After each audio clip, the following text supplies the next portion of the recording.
Lời nguyền lỗ ban. Quyển 1 chương 6, thuyền đổ cửa. Mới hơn 1 phút trôi qua mà 4 người bọn đều cảm thấy lâu như hàng thế kỷ một tràng những tiếng rung bỗng bật lên rào rào như mưa lớn, tổng huyền động rồi, tan rã hết rồi. Lão mù lẩm bẩm tổng huyền, tức phần dây lò xo khống chế rất nhiều tầng nút lẫy, cũng là bộ phận trung tâm khống chế toàn bộ khảm diện. Sau mưa lớn là cuồng phong, những tiếng rú rít bắt đầu dậy lên từng đợt, ám thanh tử, hắc cống tử đều nhả cả rồi. Lão lại lẩm bẩm ám khí kích cỡ nhỏ như phi tiêu, phi đao, tật lê, đinh, kim, ám khí kích cỡ lớn như giáo mát, phi thương, đá tảng, lao, côn gậy. Kỳ thực, nếu lão không nói, Lỗ Nhất Khí cũng đã nhìn thấy rõ.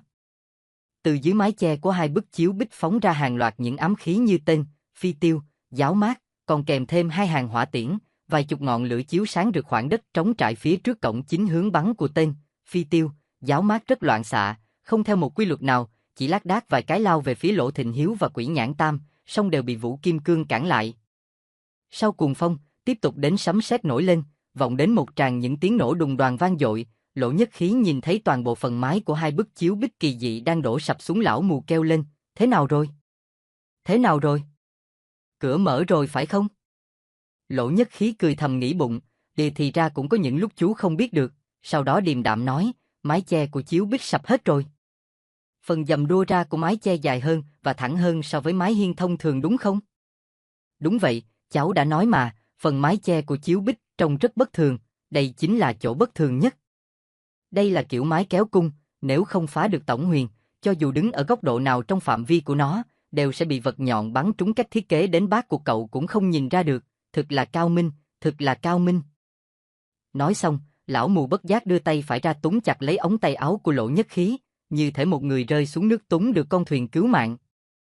Lỗ Nhất Khí không dám cười nữa, lời nói của lão mù đã cho cậu biết, đối thủ của họ quả thực vô cùng lợi hại. Động tác của lão mù cũng vô tình khiến cậu ý thức được về trọng trách lớn lao của mình. Trong cậu bắt đầu xuất hiện cảm giác về một mối đe dọa rình rập và cậu cũng ý thức được rằng mối đe dọa chỉ vừa mới bắt đầu. Lỗ Thịnh Hiếu đã rút cây đục ra, đi về phía cánh nhạn mé phía tây của chiếu bích ma. Trong bộ dạng của ông cũng đoán được, ông đang chuẩn bị phóng cây đục tiếp tục phá tường, bởi lẽ cánh cổng vẫn chưa được mở. Tuy nhiên, khi đã đứng trước phần tường cánh nhạn, ông vẫn chưa hành động ngay, mà ngẩng đầu nhìn về phía cánh cổng, rồi lại ngoảnh sang nhìn Lỗ Nhất Khí, trong mắt ánh lên vẻ quyết đoán và kiên nghị của một tráng sĩ sẵn sàng xả thân vì nghĩa. Song Lỗ Nhất Khí không nói gì, đúng ra là cậu không biết nên nói gì. Chính trong khoảnh khắc hai bác cháu nhìn nhau im lặng, thì lão mù dường như chợt ý thức được điều gì, vội vã kêu lên, này anh cả, vẫn cứ phá đi là hơn, hôm nay có phải là thi đấu tài năng đâu. Lão mù đã đoán đúng, Lỗ Thịnh Hiếu đang tính đến việc không phá tổng huyền mà trực tiếp giải nút thắt đuôi chó 2 giây, vớt vát lại chút thể diện vừa mới đánh mất trước mặt cháu trai. Quỷ Nhãn Tam cũng nhanh chóng hiểu ý, bèn nói, hay để tôi. Lỗ Thịnh Hiếu không đáp, thu ánh mắt lại, bất thình lình giẫm mạnh chân phải viên gạch ở rì mái đang nằm ngang bỗng chốc dựng đứng, tiếp đến, vọng lại một tràng những tiếng có két khe khẽ. 4 người lập tức quay đầu nhìn về phía phát ra âm thanh. Nhờ chút ánh sáng còn sót lại từ những chiếc hỏa tiễn sắp tắt lửa trên mặt đất, họ đã nhìn thấy một cảnh tượng quái lạ xuất hiện trên bức tường phía tây. Bức hình điêu khắc trên gạch đang chuyển động, thiên quang từ từ di chuyển về phía tây, còn mặt trời di chuyển về phía đông. Khi chuỗi âm thanh chấm dứt, bức hình lại đứng im, tiếp đó vang lên những tiếng nổ đanh như pháo phía trên cánh cổng. Trên vòm cổng từ từ hạ xuống 2 sợi dây thừng, một trái một phải, buộc lấy 2 đầu của một khối đá xanh rộng chừng 2 mặt ghế. Tiếng nổ như pháo khi nãy có lẽ là tiếng vỡ của các ống trúc nhốt rắn hoàng vĩ, còn khối đá xanh này được giấu trên phần mái của cổng. Nếu có người công phá nút thắt đuôi chó 2 giây, nó sẽ không từ từ thả xuống như vừa nãy, mà sẽ giáng thẳng cánh từ trên xuống. Một lát sau, Lỗ Thịnh Hiếu mới lẩm bẩm, chắc là được rồi. Nói đoạn rảo bước tới phía trước bức hình điêu khắc, đưa tay nắm lấy cánh tay đang chỉ vào mặt trời của thiên quang, bẻ mạnh một cái. 2 tiếng y rắc rắc y vang lên, bàn tay thiên quang đã chuyển hướng, chỉ về phía mặt trời ở đằng đông. Lúc này, cơ quát đã đến đúng vị trí, cánh cổng cọt kẹt lên một hồi, rồi từ từ mở ra.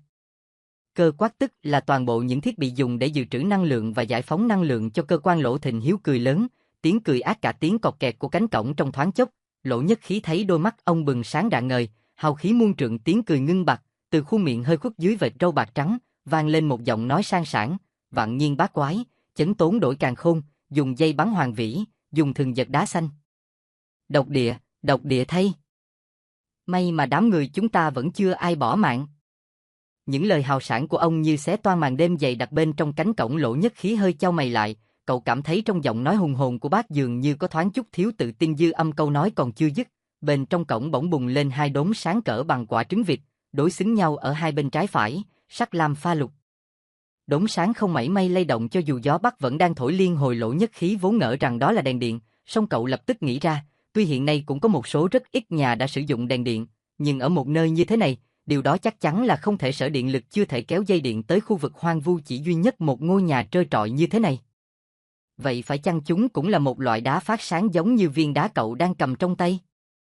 Cũng không thể, ánh sáng của đá không sáng đến mức như vậy. Bốn người tụ lại với nhau, cùng tiến lại phía cánh cổng bởi vì họ biết, bên ngoài cánh cổng đã không còn nguy hiểm, nhưng ở bên trong cổng là cạm bẫy trùng trùng. Sau khi đi vòng qua khối đá xanh treo lơ lửng dưới vòm cổng, họ cùng dừng bước, đứng lại trước bậu cửa.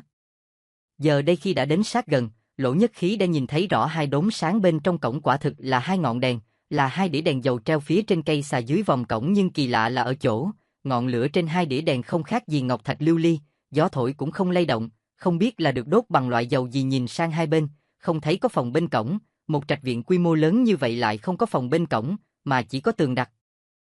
Lại nhìn vào phía trong, đường cổng sâu hun hút, có lẽ phải dài gấp 3-4 lần chiều sâu của cổng Thanh Long trong tứ hợp viện thông thường. Phía cuối của đường cổng dường như là một bức tường trắng, lẽ nào bên trong cổng không có đường thông?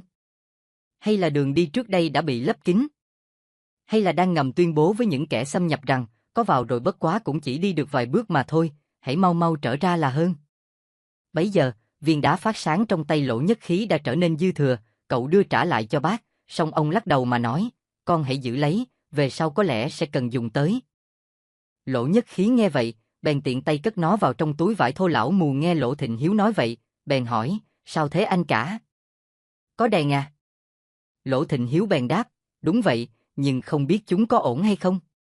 Quả thực, Lỗ Thịnh Hiếu vẫn cảm thấy bất an. Trong trạch viện này, bất cứ vật gì đều có khả năng là một cái nút trí mạng, huống hồ ngọn đèn này thực sự rất quái dị.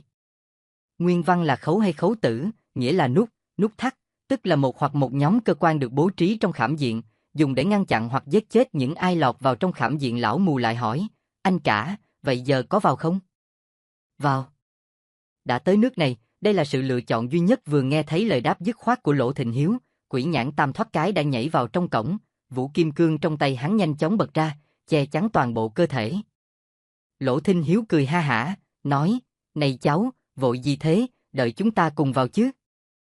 Nói đoạn, nhấc chiếc hòm gỗ che trước ngực, sải bước vào trong. Nhưng khi ông còn chưa kịp bước qua bậu cửa, lão mù đã nhanh chân vào trước, rồi rảo thêm hai bước ngắn nữa, tới sát sau lưng Quỷ Nhãn Tam, vịn một tay lên vai hắn, tay còn lại cầm chiếc kệ chọc loạn xạ lên hai vách tường hai bên. Lão mù đang chọc bừa chăng? Không, cả ba người gồm cả Lỗ Nhất Khí đều đã nhận ra, vị trí lão chọc gậy vào chính là phương vị thất tinh chính phản. Nó có tác gì? Ngoài Lỗ Nhất Khí ra, hai người còn lại đều biết, lão mù đang thăm dò cạm bẫy đối hợp thất tinh kháo. Nếu ở đây quả thực có bố trí đối hợp thất tinh kháo, khi dẫm phải vị trí chính thất tinh hay phản thất tinh, cơ quát đều khởi động, vách tường hai bên sẽ khép lại hoặc sập vào nhau, để giam giữ hoặc kẹp chết người sa chân vào đó. Thủ pháp của lão mù rất chuẩn xác, đứng tại vị trí 3,5 sao để điểm chính phản thất tinh. Nếu như có bố trí loại cơ quan này, cho dù không thể hóa giải, cũng có thể biết được sự tồn tại của nó. Nhưng lão đã thất vọng, vì ở đây không bố trí loại cạm bẫy này. Lão bất giác đứng trầm ngâm bước vào sau lão mù nửa bước. Lỗ Thịnh Hiếu nhìn vào quỹ đạo điểm đầu gậy của lão mù, cũng nhận ra rằng ở đây không hề có cơ quan thất tinh kháo. Ông khẽ chau mày. Có nghĩa là thất tinh khép lại, tức là hai bức tường hai bên có thể chuyển động khép lại với nhau, để giam giữ hoặc kẹp chết người sa vào khảm diện. Hai bức tường không phải xây bằng gạch thông thường, mà được đúc bằng đồng sắt, bên ngoài ngụy trang bằng đất bùn, gạch đá. Giết người dễ dàng giống như dùng hai tay đập mũi. Nó dùng vị trí thất tinh trên mặt đất làm điểm khởi động, còn vị trí thất tinh tương ứng trên vách tường là điểm hóa giải, chặn dừng. Bớt đi một cạm bẫy chẳng phải là chuyện đáng mừng hay sao? Đương nhiên là không. Đây là điều mà các khảm tứ gia đều hiểu rõ. Nếu như đối thủ bỏ qua một cách bài trí thường gặp, cũng đồng nghĩa với việc sẽ có một thủ đoạn ghê gớm hơn, tàn độc hơn đang đợi ở phía trước. Như vậy, còn ai dám vui mừng được nữa? Chỉ những môn phái chuyên bố trí kỳ môn độn giáp, cơ quan cạm bẫy. Lỗ Nhất Khí đương nhiên là không hiểu được điều này. Cậu vẫn đứng bất động ở bên ngoài bậu cửa, không phải là không muốn, mà là không dám động cửa. Cậu cảm giác như có một cặp mắt đang nhìn mình chằm chằm. Một luồng khí lạnh từ vị trí xương cụt bò dần lên phía trên, nhích từng chút một, tự như một con rắn lạnh buốt, cứng đờ, đã bò lên đến tận gáy. Cơn bất ngờ xoay người lại, rút súng nhắm về phía phát ra ánh nhìn đó, nhưng cậu phát hiện ở đó không hề có gì. Hành động thình lình của cậu khiến cho ba người đang đứng phía trước thoáng ngạc nhiên. Lỗ Thịnh Hiếu vội hỏi, có chuyện gì vậy? Không có gì đâu, chắc là tại con căng thẳng quá. Lỗ Nhất Khí đáp. Lỗ Thịnh Hiếu và Quỷ Nhãn Tam đi đầu tiên, hai người lại bước thêm 2 bước vào bên trong. Lão mù tay vẫn bám trên vai của Quỷ Nhãn Tam, đi sát sau lưng hắn. Lỗ Nhất Khí đi sau cùng, không phải là cậu sợ, cũng không phải cậu nhát gan, mà là vì ba người ở phía trước đã xếp thành một hình tam giác ngược chắn hết đường, khiến cậu không có lý do và cũng không cần thiết phải đi chen vào giữa họ. Khi họ tiến thêm một bước nữa, thì trên đầu bỗng nghe ì phục ì một tiếng, trong nháy mắt lại thêm 2 đĩa đèn dầu nữa bật sáng, giống y hệt cặp đèn dầu ở cổng. Chúng vụt sáng một cách quá đột ngột, khiến hai người đi đầu giật bắn mình. Toàn thân Quỷ Nhãn Tam rùng mạnh một cái, khiến lão mù ở phía sau cũng lập cập theo bất động. Một lát, không có chuyện gì xảy ra, nên 4 người lại tiếp tục bước về phía trước. Khi bước được thêm 5, 6 bước, lại thêm một cặp đèn dầu nữa bừng sáng trên xà nhà. Lần này Lỗ Thịnh Hiếu, Quỷ Nhãn Tam và lão mù không còn giật mình nữa, dường như họ đã đoán được rằng chuyện đó sẽ xảy ra, bởi vậy họ gần như không có phản ứng. Nhưng vào lúc đèn sáng lên, Lỗ Thịnh Hiếu và Quỷ Nhãn Tam rảo một bước dài về phía trước, bước chân này rõ ràng có phần gấp gáp hơn những nhịp bước trước đó. Lỗ Nhất Khí chỉ muốn cười, nét cười đã rạng ngời trên gương mặt cậu. Cậu đã nhìn thấy một thứ ở phía trước. Thứ đó, tự như duyên phận trong kiếp trước, tự như định mệnh trong kiếp này, tự như thứ mà cậu vẫn không ngừng tìm kiếm trong mơ. Thứ đó, chính là một con thuyền. Một con thuyền gỗ với cột buồm cao vút và cánh buồm căng lộng gió. Nét mặt cậu càng bừng lên rạng rỡ, dường như cậu đã tìm thấy chốn êm đềm nhất trong cuộc đời mình. Cậu thấy dường như mình đang áo chùng đai lỏng, khoác giỏ ôm bầu, thung dung đẩy mái chèo trong gió nhẹ mưa bay. Cậu muốn lao về phía trước, giao sinh mệnh mình cho con thuyền nhẹ sắp rời bờ, băng băng rẽ sóng chốn mây ngàn, du ngoạn tới thiên khê. Cậu đã đứng trên mũi thuyền, cậu đã sắp tháo được dây neo, cậu đã hào hứng dâng tràn, chống sào đẩy lái. Chính trong thời khắc đó, thời khắc hạnh phúc nhất trong cuộc đời cậu, một dải màu đỏ chói bỗng phủ nhòa đôi mắt, khiến cậu phải chớp vội vàng lại rồi lại mở mắt ra, và cậu nhìn thấy một thứ màu đỏ sẫm đang nhỏ máu lay động giữa hai con mắt, lướt qua trên ấn đường. Thứ gì vậy? Một chiếc lưỡi. Là một chiếc lưỡi ròng ròng những máu.